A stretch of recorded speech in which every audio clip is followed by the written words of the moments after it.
Are you ready to buy that house? Here are 10 signs you're not ready to buy a house just yet.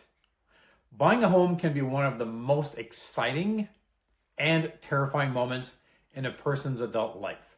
A home provides stability and legacy to pass on, but it's also an enormous financial commitment. Because of that, you never want to rush into making such a purchase.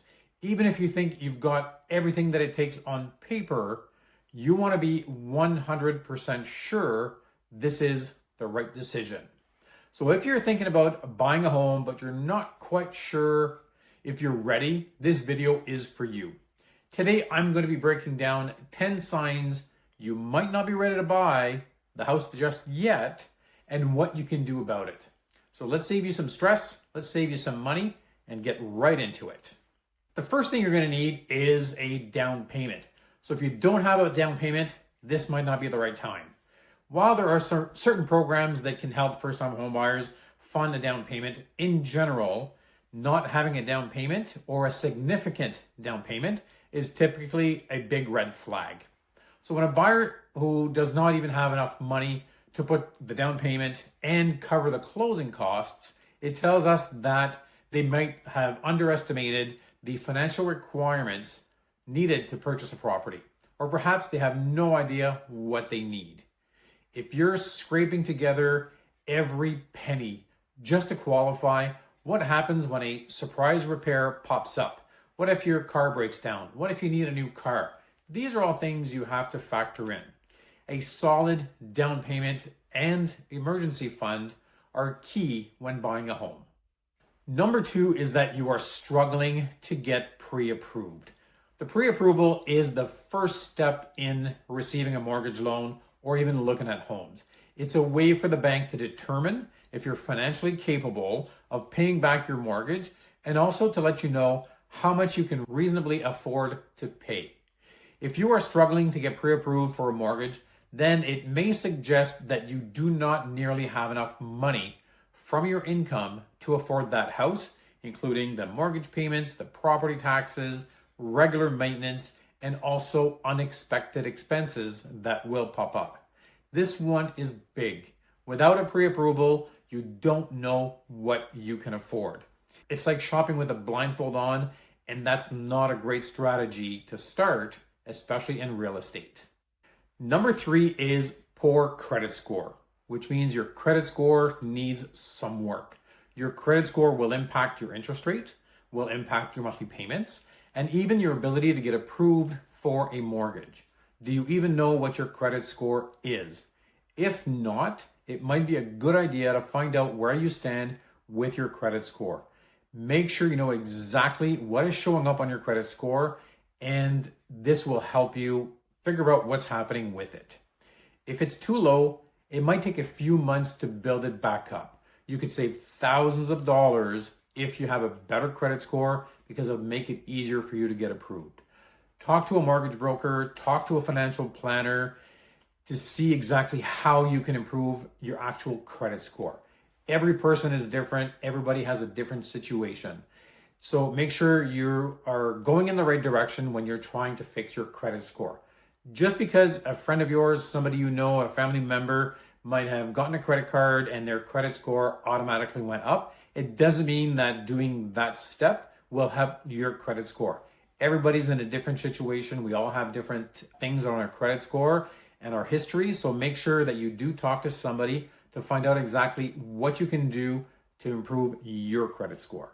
Number 4 is your career isn't stable. It may also be a good idea to look at your career, your job, the company you work for. Is it something that's stable, that can guarantee a consistent long-term income? If not, then how much of a down payment can you raise with that unstable career? If you're not anticipating staying in your job or retaining your current income over a long term, you may need to raise a little bit more of a higher down payment compared to someone who has a stable long-term job. If your job situation is all over the place or your income isn't predictable, buying a home might be a very risky move at the moment. Lenders will want to see consistency. They want to make sure that you've been at the same job or the similar job, and they want to be confident that you can handle your mortgage payment every month. The last thing you want is to move in a few months later, you can't afford your property, and then you have to sell it. This situation will cost you a lot of money from legal fees, land transfer tax, moving costs, breaking your mortgage. These are all things that you have to consider.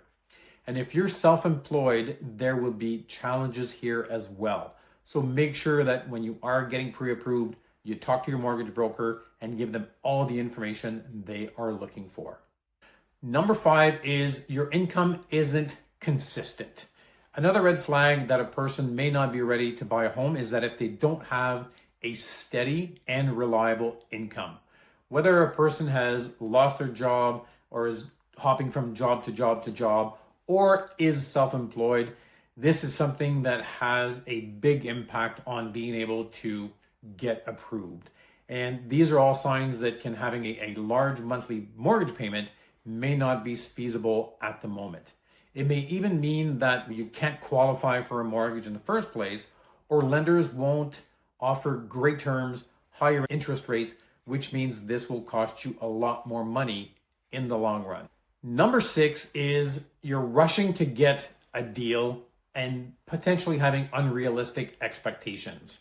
Another sign that you may not be ready is if you're buying is just because you believe you may never get a better deal. There's a house that's really inexpensive. This is the one you have to have right now, but it might not be the right move for you. Buying a house is a big investment and should only be determined by your finances. Maybe your lease is up or you're feeling pressure from friends and family, but buying a home should be a strategic move, not a panic decision. The other thing is that you might expect an instant return on your investment. Real estate is a long game. If you think you'll flip it in a year, walk away rich, you've made $100,000, this is something that doesn't always work. And make sure that we are buying it for the right reasons. Number 7 is that you don't know what you want. If you're trying to decide over a condo, a single home, a 3-bedroom house, a 4-bedroom, 2-story bungalow, and you're not sure if you want a backyard or front yard, this is something that could be a problem when you're starting to look at homes. Do you need a garage? Do you want a garage? Do you want a big yard? Do you want a country property? If you can't pinpoint what you want in a home, you're probably not quite ready to buy just yet. It's much better to work with some level of information. However, you find with some buyers who are not sure even the neighborhoods they want, their budget, what they're looking for in a house, these are all big questions that you really should have the answers for before you start looking at a house. Take your time, do some research so you can know exactly what you're looking for in a home and is it the right time for you to be searching for that home or buying a home. Number 8 is you're not financially mature. Buying a home isn't just about having your down payment, getting pre-approved. It requires what we call financial maturity. Due to the pressure that society puts on us of buying a home, I've seen some people who basically live from paycheck to paycheck with little or no financial safety net wanting to purchase a home. While financially it can be possible, a job loss, medical issue can cause a tailspin, and you might be in a position of having to sell your home, which can be very, very costly. One thing that you should try to do is, if you know what your mortgage payment is going to be after you buy that house, take a few months, live as if you were having a mortgage payment. This way, it will give you a very good idea that, can you handle this financial responsibility? Many buyers just don't grasp the financial responsibilities and the upkeep that goes into owning a home. Many young people are more interested in traveling, experiencing life, than being tied to a home and mortgage. Is buying a home right now the right thing for you? Number 9 is you're too focused on how much house can you buy. A common misconception for new home buyers is to seek out the highest pre-approval amount rather than focusing on a comfortable monthly payment. You want to make sure you calculate a comfortable monthly payment. including your taxes, your house insurance.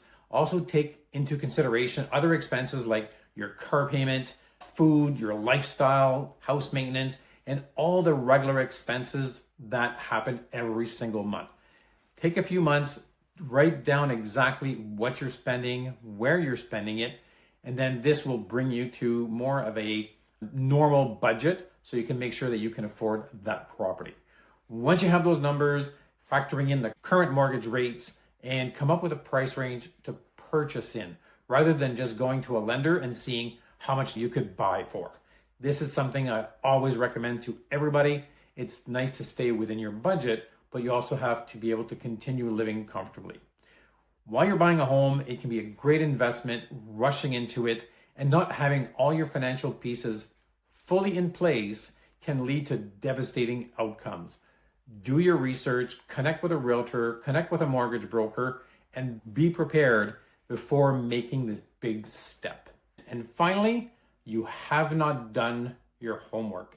If you haven't looked into different mortgage types, the local market, the buying process, what does it take to write an offer, the deposit, the down payment, all these things, you might not be ready to buy that house. Make sure you do your research, reach out to a realtor, reach out to a mortgage broker, have a conversation with them, sit down with them and go through the process of getting pre-approved, purchasing a house, writing an offer. All of these factors come into play when you're deciding to buy a house. A quick conversation can save you a lot of stress, time, and money. Knowledge is power, especially in real estate. If any of these signs hit a little close to home, don't stress. The goal isn't to rush into buying. It's actually buying smart. Take the time, do your preparation, do your homework. When you're ready, you will feel it. So if you like this video, feel free to give it a thumbs up, share this video to anybody you think might be interested in this video. You can also subscribe to my channel because we always push out a new video every Wednesday. But in the meantime, if you have any questions about buying a house, make sure to give me a quick call, or you can always email me at jeanricher@jeanricher.com. Merci beaucoup et bonne journée.